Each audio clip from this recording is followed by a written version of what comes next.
Hilchos Yibum Vachalitzah Perek Shlishi, the laws of levirate marriage and the Chalitza procedure, chapter 3. Let's just remind ourselves going into this chapter the basic principle of Yibum. Yibum means you have a man who's married to a woman, they have no children, and the guy dies. In this case, the brother of the dead husband needs to marry the sister-in-law. Now understand that presumes two things. First of all, there's no children. Second of all, there is a brother. If either of the conditions is lacking, if there's no brother, then even if there's no children, there's no Yibum. And if there are children, even if there are brothers, there's no Yibum. So today's whole chapter is going to be about cases where there's a doubt about whether there's a brother or whether there are children. And all the cases where that can influence whether or not you do Yibum or Chalitza. And the brother should be from the mother only, or brother period? Brother means a paternal brother, only from the father. Him and the dead husband need to share a father. If they only share a mother, we learned in chapter 1, it's not considered a brother. What happens if she has children from the previous marriage? If she has to be his children. Ben ein lo, has to be his son. But what if he has a son from a different marriage? That's okay. There's no Yibum there. So these are going to all be different cases about that. Says the Rambam, halacha aleph, ha'omer zebni. A guy tells us one day, this is my son. We don't know otherwise. Oisha amar yesh li banim, or he says, I have kids. You should know, I have kids in a different country. Harei ze ne'eman. He is believed. Even though we don't know anything about these sons from before, he's our only new source of information, we believe him. Upoiter es ishtoi min hachalitza min hayibum. And he now exempts his wife. If he is to pass away, we're going to rely on his words that he has children, and we're not going to make his wife go through Yibum or Chalitza. Now, why is the guy believed? The guy is believed on the principle that's called migoy. Migoy means, if you could have said a better lie, then we're going to believe you on what you're saying now, because you're probably not a liar. If you were a liar, you would say something better. What would the guy say? The guy could just give her a get. If he wants to get his wife out of Yibum or Chalitza, all he has to do is divorce his wife. The fact that he's choosing to say that he has children and thereby exempt his wife, which is a more complicated method, tells us to believe him. Halacha beis, Amar ze ochi, Oisha Amar yesh li achin. But what if he says, hey guys, this is my brother. Or hey guys, I have a brother. Now that is actually trying to make his wife worse off. If you say you have children, you're making your wife better off. If you pass away, your wife is free to go. If you say you have brothers and you have no children, now if the person's going to pass away, his wife's going to be stuck. So the Rambam says, he's not believed to forbid his wife and to leave her bound to this unknown brother that he has. Clearly this guy is out to make his wife forbidden after his death. So we don't believe him. But what if there was a prevailing presumption? We knew, the last thing we know is that he has brothers. And at the time of his death, he says, Ein li achin, you should know, these brothers are not my brothers.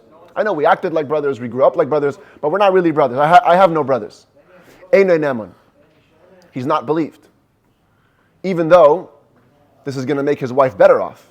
Right? If we believe him that he has no brothers, now if he passes away childless, his wife will be free to go. Now that we don't believe him, we're making his wife bound to the avam. Doesn't matter. Why? Because we have a chazakah. Chazakah is a presumption. We always believe a prevailing presumption. Similarly, if he said about one specific person, this guy was known to be his brother, and he says, you know what, this is not my brother. We don't believe him. What about this case? There was no presumption that he had brothers. The last thing, if you asked anybody in the city, this guy has no brothers. But there is a rumor going around, that there are witnesses somewhere who can testify that this guy does have brothers, and these witnesses are in a different country. So we have no rumor that he even has brothers. We have a rumor that there's witnesses who will tell us that there's brothers. Even if the husband at the time of his death says, I have no brothers, and when a person is dying, we don't suspect that they're lying. Nevertheless, because there's a rumor that there are witnesses around, she has to worry for those witnesses. V'tamtin ad sheyavayu ha'edim she'amru v'yishalu. And she has to wait till those witnesses come back to town, and we're going to ask them and find out if indeed they were brothers or not. But just the rumor is already enough, it's powerful enough to make this woman be suspicious about having to do Yibum after the husband dies. Now pay attention to this slide. Halacha dalet. Misha zana im isha. A man commits adultery with a woman. He's promiscuous with a woman.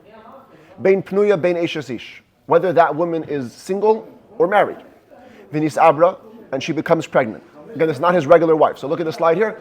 This guy, red guy, is married to blue woman. They're married. And he has promiscuous relations with her. And she's now pregnant. The Amar, and this red guy says, even though it makes him sound bad, he says, Zeha ubar mimenihu. This fetus is from me. I'm the father. Even if the pink woman agrees to him, so they're both in agreement. This new child here that's being born, the question mark, is really his child. Even though we're going to consider him to be the son. With regard to inheritance, it's a doubt though with regard to Yibum. So what does that mean? If indeed he is the father, now if he dies childless, this woman, the blue woman, is free to go because he has a child with another woman. But we only have his word to believe. And this woman who is seemingly acting in ways of a prostitute, we have to assume, who's to know? If this woman was okay to have relations with this guy, maybe she had relations with somebody else, and he's the father. How will you ever know that this is his actual son? There's no presumption. He's always in doubt. This baby here is in doubt whether it's this guy's son or somebody else's son. And therefore what we do is we go stringently. And the wife needs to do chalitza but cannot do yibum. Which means, if this guy passes away with no other children, so we're not going to allow her to do yibum with this guy. We're not going to allow her to get married because maybe this kid, it really is his kid. And that would be a prohibition of marrying your brother's wife. On the other hand, we're going to say there is still some kind of bond between them because maybe he has no children. And so we have to do chalitza to dissolve that bond, but we're not going to allow her to do yibum. Halacha hey, neman eid echad lahoid liyavama shemes baila. Just like when it comes to a regular woman, we believe one witness to say that her husband died and she's allowed to remarry. We also can believe a single witness to tell a woman that her husband died childless and she can do yibum based on that. And she can do yibum based on his mouth. We also can believe a single witness to say that the brother died. That means this husband died childless. And then somebody comes and says, you know what, this guy also died. Where's my picture? Oh, don't have it here. This guy also died. In which case she's free to go. Or somebody comes and says, you know what, your husband had a son from a different marriage. Which would allow her to marry anybody. We believe one witness for that too. Even if it's a slave or a woman or a non-Jew speaking casually, he can testify to the death of this brother the same way he can testify to a regular married woman to allow her to get married, as we explained in the laws of divorce. However, there are some women that are not believed. These, the famous 5 women. The 5 women who are not able to testify for each other that their husbands died, they cannot testify for each other that their yavam, their future husband, the brother-in-law, died. Who are the 5 women? The Rambam doesn't list them over here, but it's the mother-in-law, stepdaughter, sister-in-law, brother-in-law's wife, who could potentially be a co-wife, and a regular co-wife. These 5 women cannot tell her that her husband's brother died. The law of this testimony will follow the exact law of the testimony about a regular husband's death. For example, in the matters of witnesses that are going against each other, that are contradicting each other, with regard to the death of the Yavam, and for any other matter, it follows the exact same rules as in chapter 12 and 13. And the laws of divorce, the same rules are followed over here. Now, follow this case. 2 Yivamot, which means there were two brothers. These are two brothers, each married to a wife. So to each other, these are considered to be called yivamot. Why? Because if this guy dies, if orange guy dies, then she's going to end up marrying this man, and they'll both be married to this man. If this man dies, she's going to end up marrying this guy. So to each other, they're called yivamot. Two yivamot come from a trip overseas. Zuei meres meis bali, v'zuei meres meis bali. Each one is saying, my husband died. Now, regularly, a woman can come and say, my husband died. The problem is, zu asura mipnei baila shel zu, v'zu asura mipnei baila shel zu. Each one remains forbidden because of the other one's husband.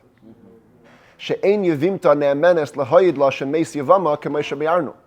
Because a fellow yevama cannot testify that her future brother-in-law died. Follow what's happening. She is saying, my husband died, which means she wants to go get married to anybody.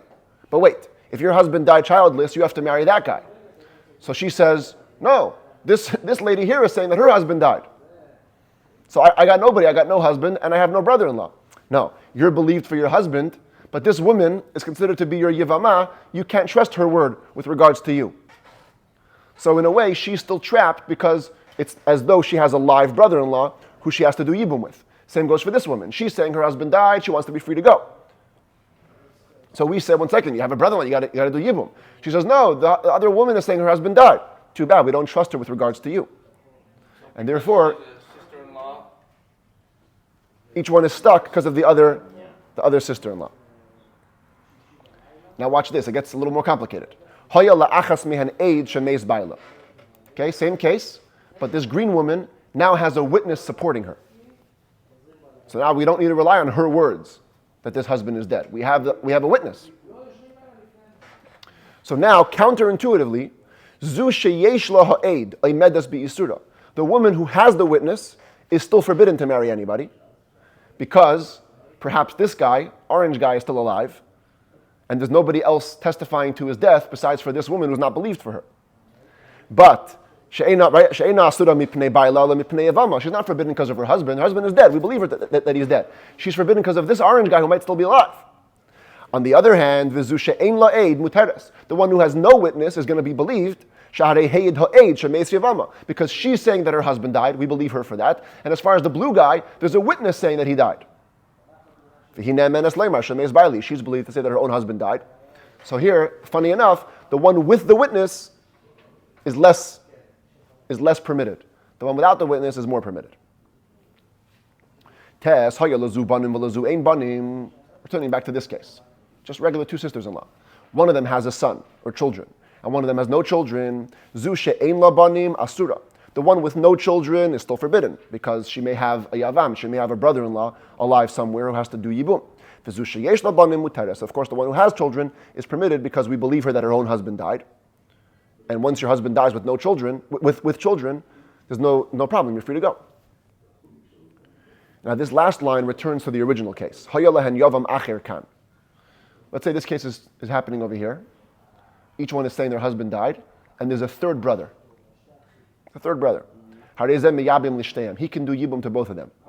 He can take care of them both. But if that guy then dies, they revert back to being forbidden to marry anybody because we never cleared up this mess. This mess of each one saying my husband is dead and the other husband might be alive didn't go away. So if the third brother died, now they're back here and each one cannot say that the other brother-in-law died. So they may still have to marry them. If there was a third brother and he did Yibum and then he divorced them, then they can marry anybody. Because the Yibum dissolves the bond and now they're free to go to anybody else. Yud Aleph. Even though a woman is usually believed to say that her husband died, which would allow her to get married or to do Yibum,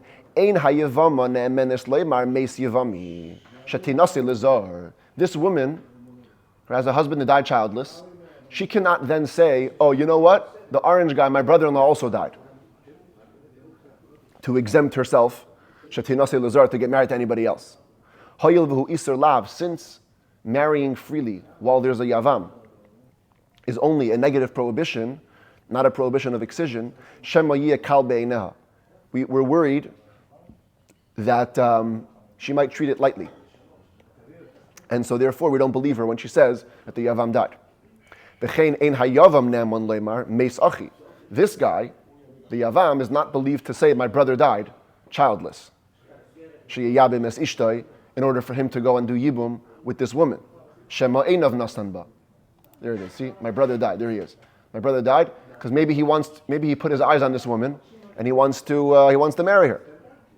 Now, the Rambam goes with a lot. It's not really related to Yibum, but it's the same principle governs it.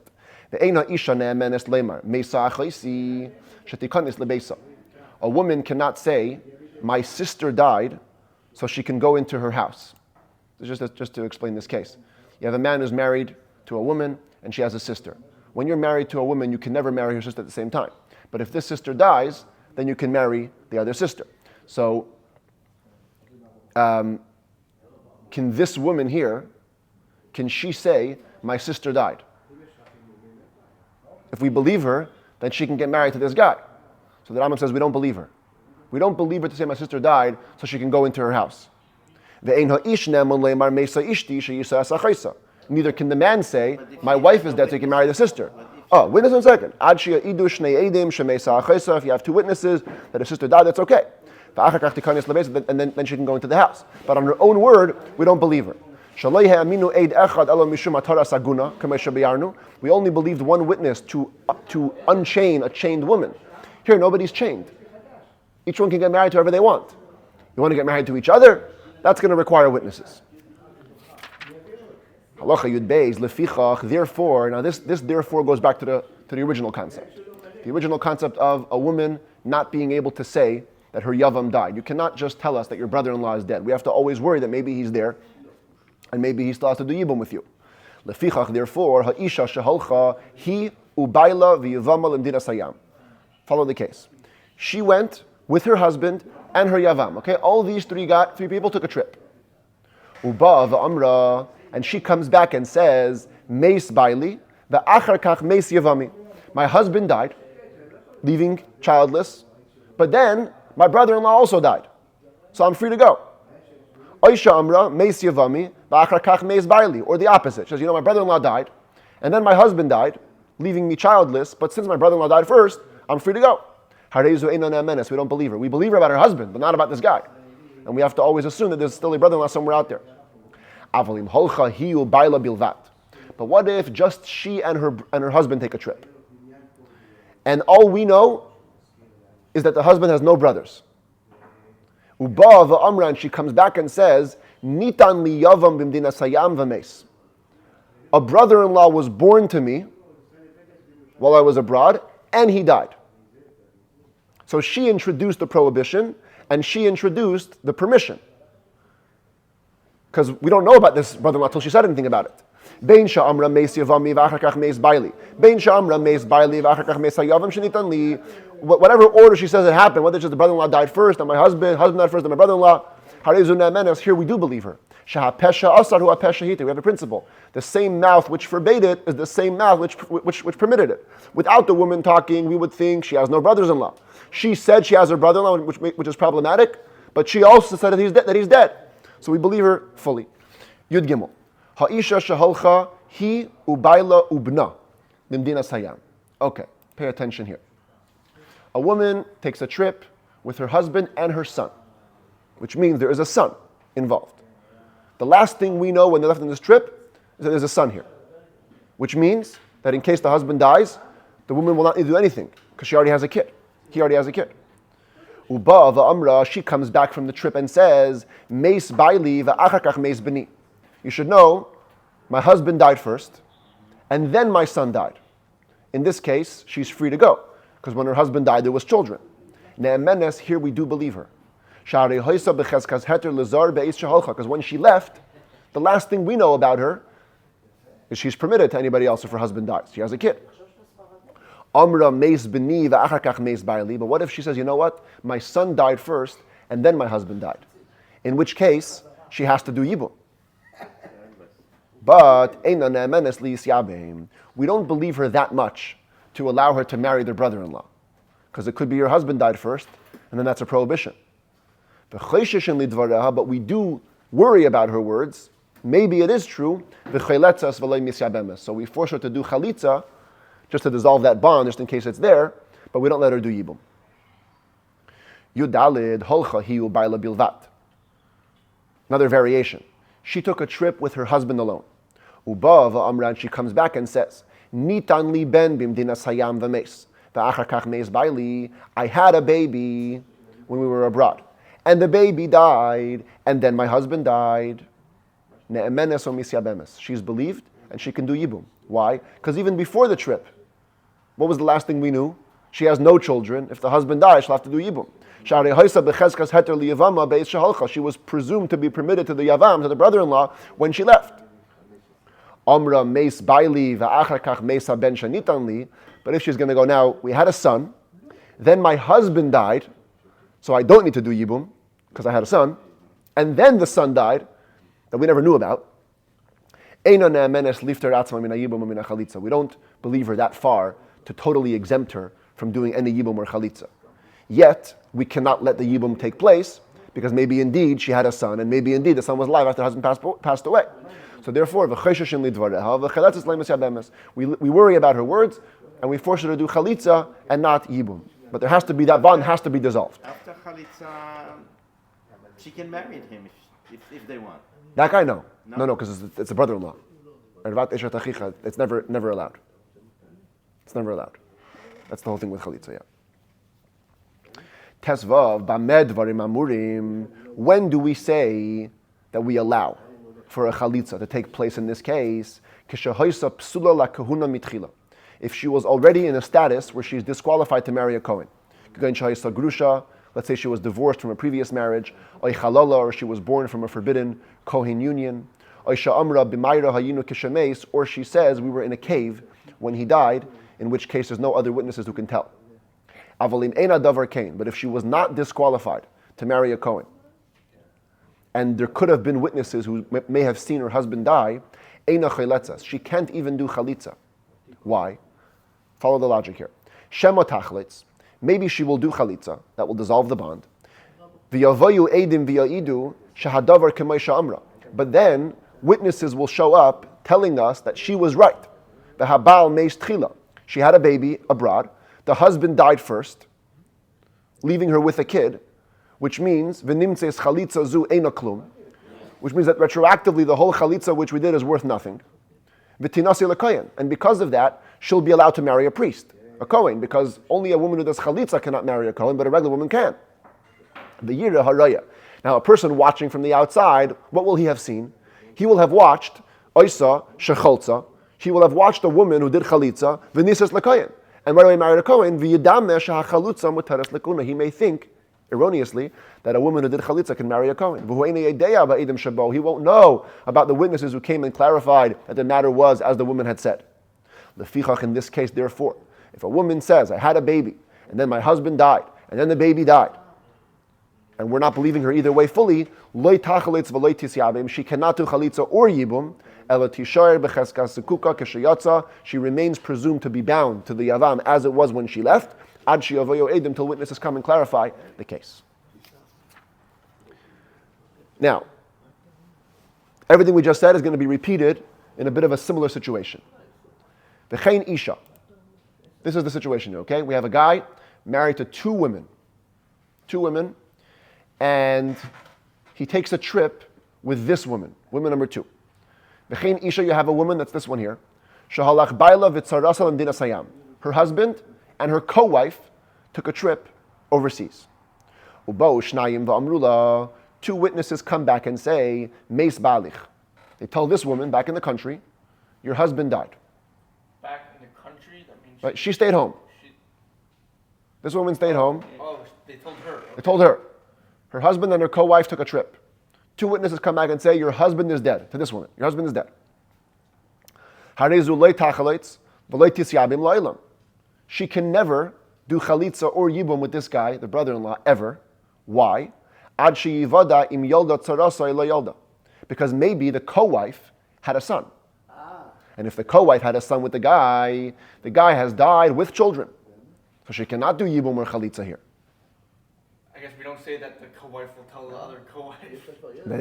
And even if she did, they don't like each other. There's resentment there. Now, the Rambam says, 1 second. This can't last forever, can it? Why don't you wait 9 months after the husband died and then do Chalitza either way? She'll be allowed to marry a regular guy with at any rate. Because if the co-wife gave birth, if she had a child, she's exempt because the guy died with children. And if she didn't give birth, and at 9 months, she probably did. I mean, that's the maximum time you have. She got chalitza at least. What's the problem with that? The problem is the same problem we said before. Gzeira, it's the decree, Shema yivada achar hachalitza. Sheyolda tzarasav lad shel kayama. Maybe we'll find out after the chalitza that the other woman had a viable child. But nimtzei zois she'ena chalutza, which means that retroactively this woman who did chalitza, it's considered nothing. She's not a chalutza. She'll get married to a Kohen after the Chalitza process that was worthless. And anybody who sees and doesn't know about the witnesses who came, he's going to say that a woman who underwent Chalitza can marry a Kohen. He's going to be able to testify. I watched a woman do Chalitza and the court allowed her to marry a Kohen. That's a big problem, so we cannot allow for that mistake.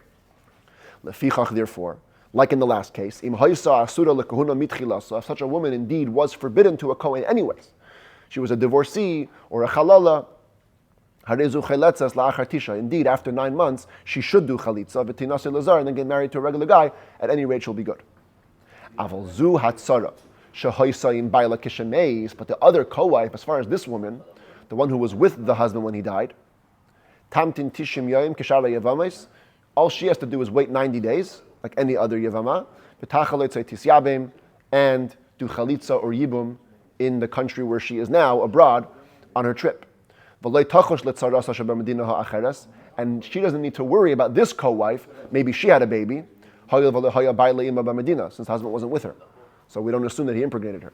And therefore, this woman has to worry about the co-wife, but this co-wife doesn't have to worry about her status. Halacha Yud Zayin. Ha'isha shemeis baila. Do I have a picture of this here? No. We'll just imagine it. Ha'isha shemeis baila. A woman, her husband dies. V'hoisa lachamais b'mdina sayam. And she had a mother-in-law alive elsewhere abroad. It's before WhatsApp, before fax communications. You don't know everything. So now, the husband died childless. The last thing she knows is there's no brothers. So she's free to go. But her mother lives in a different country. Maybe she became pregnant in the last 2 years. Maybe there's a baby somewhere. You don't have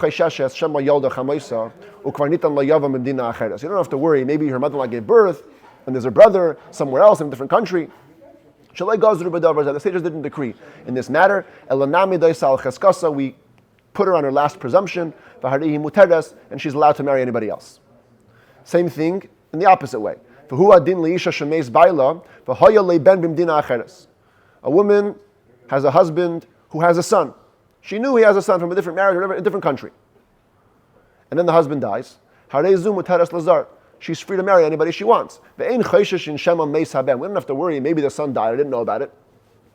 And now my husband died childless, and you have to get married to the Yibum. No, you simply place her on her last presumption, which is fine. There's a son, and she can marry anybody. But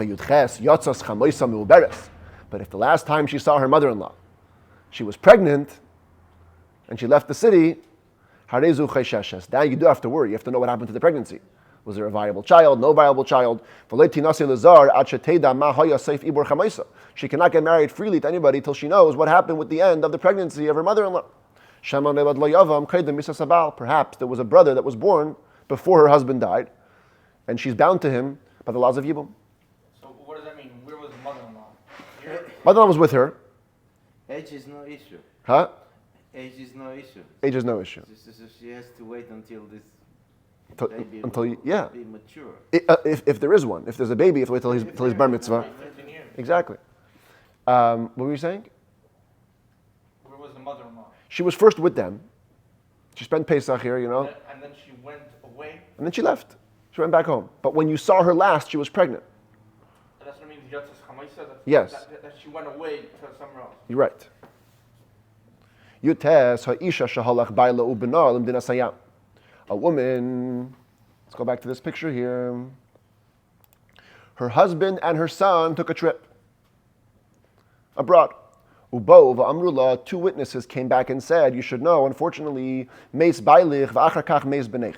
Your husband died, and then your son died. So, tragedy in the family, but you're free to marry anybody. Because when your husband died, he died first, and there was children.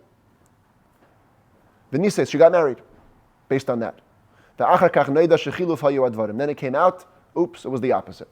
Really, her son died first, then the husband died, which means she wasn't allowed to get married to that guy. Teitze, she must get divorced from the second husband. The havlad kosher, but the baby is kosher. Because the only thing she transgressed is a negative prohibition, not a karet prohibition.